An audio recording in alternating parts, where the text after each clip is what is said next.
दोस्तों, अगर आप शेयर मार्केट में पैसा लगाते हो तो मेरा एक सिंपल सा सवाल है।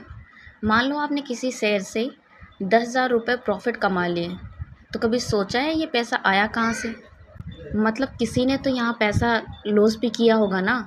तो क्या शेयर मार्केट एक जीरो सम गेम है जहाँ एक को प्रॉफिट दूसरे को लॉस होता है, या स्टोरी कुछ और है?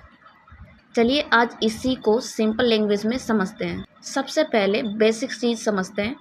जब कोई कंपनी ग्रो करना चाहती है तो उससे पैसे चाहिए होता है, इसलिए वो अपनी कंपनी का छोटा सा हिस्सा पब्लिक को सेल कर देती है।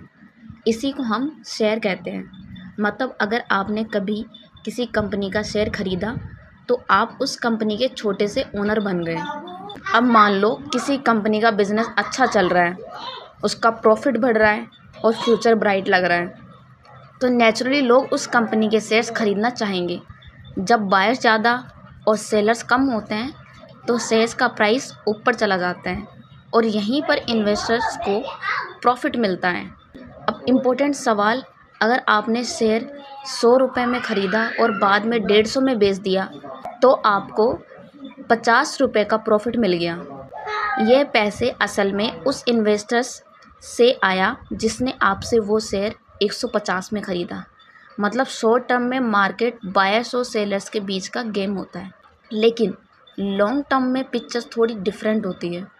अगर कंपनी का बिजनेस सच में ग्रो करता है, प्रॉफिट बढ़ता है और इकोनॉमी एक्सपेंड होती है तो ओवरऑल मार्केट का वैल्यू भी बढ़ता है।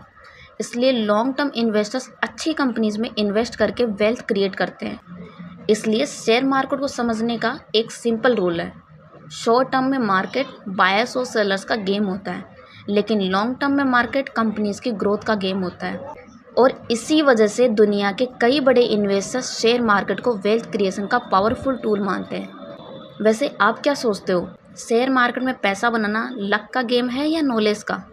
कमेंट में ज़रूर बताना।